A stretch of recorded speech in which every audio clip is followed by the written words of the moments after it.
கூப்பிட்டா வரவே மாட்டாங்க. வேற எப்படி கூப்பிடணும்? ராணியோட அப்பா மாதிரி அடியே ரமணி அப்படின்னு கூப்பிடணும். கூப்பிட்டு பாருங்க. அடியே ரமணி.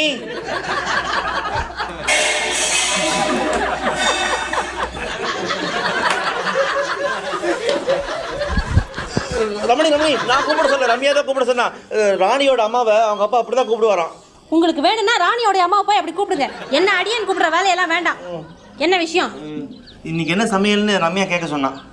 கத்திரிக்காய் முருங்காய் சாம்பார், கேரட் பொரியல், தக்காளி ரசம், அப்பளம். போதுமா?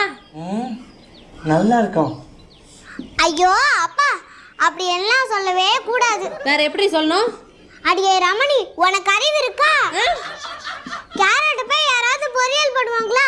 அது ஆடு மாடுக்கு தான் போடுவாங்க அப்படின்னு சொல்லணும்.